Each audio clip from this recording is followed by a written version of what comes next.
तो यारो आज हम फिर से कुछ ऐसी चीजों के रियल पर्पस के बारे में जानने वाले हैं जिनके मतलब से किसी को मतलब ही नहीं होता। लाइक ट्रैक्टर्स के टायर में पानी क्यों डाला जाता है, कैप्सूल्स में 2 कलर क्यों होते हैं, कोलकाता पुलिस की वर्दी खाकी कलर की न होकर व्हाइट कलर की क्यों होती है, और कुछ कार्स में ये एंटीना क्यों लगे होते हैं। तो यारो चलो आज की इस इंटरेस्टिंग वीडियो में हम कुछ ऐसे ही इंटरेस्टिंग पर्पसेस के बारे में जानते हैं।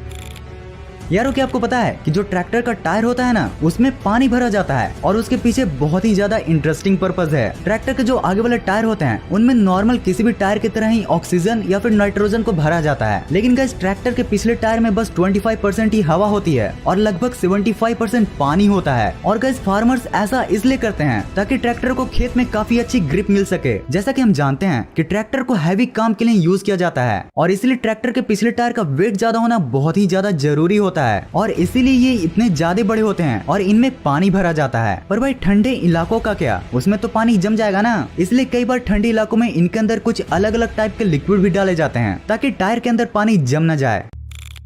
गाइस ये जो कैप्सूल्स होते हैं ना, उनके अक्सर 2 कलर होते हैं और मेरे दिमाग में ये सवाल कई बार आता है कि ये 2 कलर की जगह एक ही कलर के क्यों नहीं होते हैं। भाई बस कलर ही चेंज करने की वजह से कितने ज्यादा रुपए लगते होंगे। और अगर आप भी मेरे ही जैसा सोचते हो तो ये फैक्ट आपको काफी पसंद आने वाला है। तो एक्चुअली में यारो इन 2 कलर्स का बहुत ही इंपॉर्टेंट पर्पस होता है। तो देखो कैप्सूल्स के 2 पार्ट होते हैं, एक कैप और एक कंटेनर। कंटेनर में दवाई रखी जाती है और कैप से उसे बंद किया जाता है और फैक्ट्री में जो लोग काम करते हैं उनको कंफ्यूजन हो जाए कि कौन सी कैप है और कौन सी कंटेनर, इसलिए इनमें 2 अलग अलग कलर को दिया जाता है। गाइस आप यकीन नहीं करोगे कि बस इसी कलर को चेंज करने की वजह से कंपनीज को लगभग 5 लाख ज्यादा खर्च करना पड़ता है। वैसे गाइस इन पैसों को बचाने के चक्कर में अगर डिफेक्टिव कैप्सूल किसी को मिल गई तो उसका रिजल्ट कुछ ज्यादा ही शॉकिंग हो सकते हैं।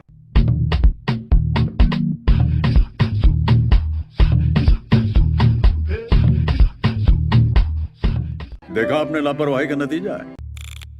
गाइस इंडिया की जो जर्सी होती है वो ब्लू कलर की ही क्यों होती है? अगर आप क्रिकेट नहीं देखते हो फिर भी आपको पता होगा कि इंडिया की जर्सी ब्लू है, लेकिन ब्लू ही क्यों? Let's find out. दरअसल पिछले कई सेंचुरी से व्हाइट कपड़ों में क्रिकेट खेला जाता था, फिर क्रिकेट ऑर्गेनाइजेशन ने कलरफुल कपड़ों में क्रिकेट खेलने का सोचा। अब इस डिसीजन के बाद सारी कंट्रीज अपने अपने कपड़ों का कलर डिसाइड कर रहे थे। इंडिया का कोई भी नेशनल कलर नहीं है, जिसके चलते जर्सी के लिए इंडियन फ्लैग के 3 कलर को यूज करने का सोचा गया। तिरंगे का पहला कलर ऑरेंज था, लेकिन उस टाइम में कई पॉलिटिकल पार्टीज का भी कलर ऑरेंज ही था, इसलिए ऑरेंज कलर को चूज नहीं किया गया और व्हाइट यूज करना तो अलाउड ही नहीं था। इसके बाद ग्रीन कलर को पाकिस्तान ने ऑलरेडी चुन लिया था। सो इंड में बस एक ही कलर बचा, नेवी ब्लू कलर, जो कि अशोक चक्र का कलर है। अब इसी तरह नेवी ब्लू और येलो का कॉम्बिनेशन सोचा गया और गाइस तब से यही चल रहा है। हाँ येलो की जगह ऑरेंज को यूज किया जाता है, बट ब्लू कलर कांस्टेंट रहा है। एंड गाइस इसलिए भी आज हम इंडियन प्लेयर्स को मेन इन ब्लू के नाम से भी जानते हैं। अब यारो इसी ब्लू इस फैक्ट के लिए इस वीडियो को तो लाइक करना जरूर बनता है। तो यारो इस ग्रे बटन को भी ब्लू में बदल दो।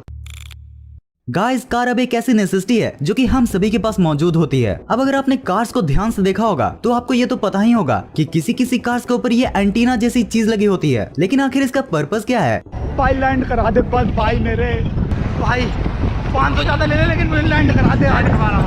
मे भी ये भी हो सकता है, बट दरअसल गाइस ये रेडियो ट्रांसमीटर हैं कार के रेडियो के लिए। यानी कि कार में हम जो एफएम सुनते हैं ये उसी रेडियो के लिए होता है। रेडियो स्टेशन में जो वाइब्रेशन यानी कि सिग्नल आती है ये उसी को साउंड और इलेक्ट्रिकल एनर्जी में कन्वर्ट करता है। और गाइस इसका एक और काम है एनर्जी ट्रांसमिट करना। जैसा कि आपने देखा होगा कि पुलिस के कार के ऊपर भी एंटीना लगा होता है और गाइस पुलिस हेडक्वार्टर में जो कॉन्टेक्ट करती है ना वो इसी के थ्रू करती है। और गाइस आजकल कई कार्स हैं जिसमें एफएम रेडियो होने के बाद भी ये एंटीना नहीं होता है। दरअसल मॉडर्न टेक्नोलॉजी की वजह से ये एंटीना उनमें होता तो है, लेकिन वह कार के इंटीग्रल पार्ट में छुपाया होता है। और कुछ कार्स में आजकल ये एंटीना पीछे वाले कांच के ऊपर लगाया होता है ताकि वह नजर में भी ना आए।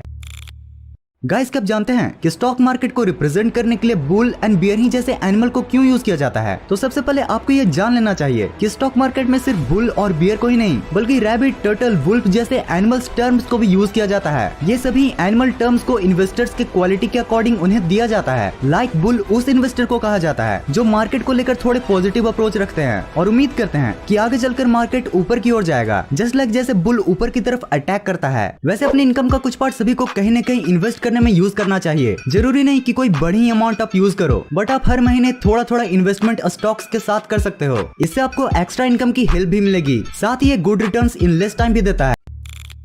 गाइस इंडिया के सारे ही पुलिस की यूनिफॉर्म ब्राउन कलर की होती है सिवाय कोलकाता पुलिस को छोड़कर। यस गाइस, उनकी यूनिफॉर्म ब्राउन कलर की नहीं बल्कि व्हाइट कलर की होती है। तो यार वो देखो, इसके पीछे भी एक पर्पज है जो अधिकतर लोगों को पता ही नहीं है। सो यह जो पर्पज है ना, ये ब्रिटिश टाइम से रिलेटेड है। उस समय जब पहली बार कोलकाता के पुलिस का निर्माण हुआ था तो उस समय में कोलकाता के शहर में बहुत ही ज्यादा गर्मी रहती थी, जिसकी वजह से उन्होंने व्हाइट कलर को चूज किया, क्योंकि जैसा कि हम जानते हैं कि व्हाइट कलर गर्मी को काफी अच्छे से रिफ्लेक्ट कर देती है। और ब्रिटिशर्स के जाने के बाद भी कोलकाता की पुलिस ने सेम यूनिफॉर्म को ही रखा ताकि वह गर्मी का सामना आसानी से कर पाए। एंड गाइस यही रीजन है कि ट्रैफिक पुलिस का भी यूनिफॉर्म व्हाइट कलर का होता है, क्योंकि गाइस उन्हें भी पूरे दिन भर धूप में खड़ा रहना पड़ता है।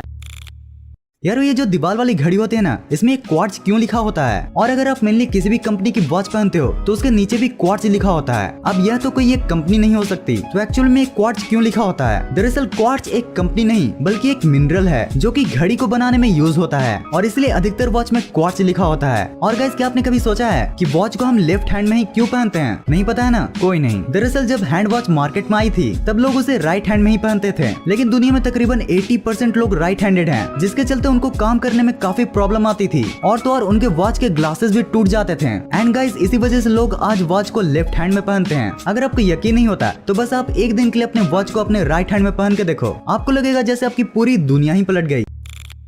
गाइस मरीन ड्राइव का नाम किसने नहीं सुना है? बॉलीवुड मूवीज में भी ये कॉमनली नजर आ जाती है। और अगर आपने मरीन ड्राइव को देखा होगा तो आपने इन टेट्रापॉड्स स्टोन्स को भी जरूर ही देखा होगा। लेकिन गाइस ऐसे ही पत्थर क्यों, और इसके जगह नॉर्मल पत्थर क्यों नहीं? तो असल में जो ये टेट्रापॉड शेप होती है ना, ये लहरों की इंटेंसिटी को कम करते हैं। दरअसल मुंबई की कई बड़ी बड़ी बिल्डिंग समुद्र के किनारे हैं, जिसकी वजह से अगर ये टेट्रापॉड्स स्टोन यहाँ पर नहीं होंगे तो पानी का जो फोर्स होगा ना, वो बिल्डिंग्स और रोड्स दोनों ही को काफी ज्यादा ही नुकसान पहुंचाएगा। और टेट्रापॉड्स का ऐसा शेप लहरों को काफी अच्छे से रोकता है। और गाइस इनको लगाने के मेन दो रीजंस हैं। एक तो ये कि ये एक दूसरे में काफी अच्छे से फिट हो जाते हैं, और दूसरा ये कि इनके अंदर से पानी काफी फ्रीली मूव कर सकता है, जिसकी वजह से इन्हें भी ज्यादा नुकसान नहीं होता। मरीन ड्राइव पर लगभग 6500 टेट्रापॉड स्टोन्स हैं, और हर एक टेट्रापॉड की कीमत 5000 है, यानी कि 32 करोड़ से भी ज्यादा रुपए टेट्रापॉड्स के हैं। वाव यार ये कैसे हो सकता है कि मैं TWP पर वीडियो बनाऊं और उसमें एयरप्लेन्स के बारे में कुछ बताऊं ही ना। आपको याद होगा कि मैंने पिछले TWP के वीडियो में आपको ये बताया था कि क्यों प्लेन्स के पायलट्स दाढ़ी नहीं रखते हैं। तो चलो आज हम जान लेते हैं कि प्लेन्स के पायलट्स के यूनिफॉर्म में इन स्ट्राइप्स का क्या मतलब होता है। तो यारो अगर आप इन स्ट्राइप्स को गौर से देखोगे तो आप ये ऑब्जर्व कर पाओगे कि पायलट्स की ये stripes ship captains and military generals की तरह गोल्डन एंड सिल्वर कलर्स के होते हैं, जिनको उनकी रैंक को बताने के लिए यूज किया जाता है। अब ये जो रैंक डिसाइड होती है ना, वो होती है फ्लाइंग आवर्स के बेसिस पर। सिंपली बोलो तो एक प्लेन का पायलट अपने लाइफ टाइम में प्लेन्स को कितने देर हवा में उड़ाता है, उसे ही उस पायलट का फ्लाइंग आवर्स कहा जाता है। अब एक सिल्वर स्ट्राइप पायलट को तब मिलता है जब वो फ्लाइंग स्कूल में अच्छी खासी ट्रेनिंग कर लेता है। ट्रेनिंग कंप्लीट करने के बाद जब कोई कमर्शियल एयरलाइन उस पायलट को हायर कर लेती है तो वो एयरलाइन उसे फर्स्ट गोल्डन स्ट्राइप देती है। अब जब पायलट अपना 100 से 200 फ्लाइंग आवर्स कंप्लीट कर लेता है तो फिर उसे अपना सेकंड गोल्डन स्ट्राइप मिलता है। गाइस थर्ड गोल्डन स्ट्राइप को पाने के लिए यूजुअली पायलट्स को 1000 से 1500 फ्लाइंग आवर्स लगता है। और यार लास्ट वाला फोर्थ गोल्डन स्ट्राइप पायलट को तब दिया जाता है जब वो अप्रॉक्स 5000 फ्लाइंग आवर्स कंप्लीट करके कैप्टन के पोजीशन पर प्रमोट हो जाता है।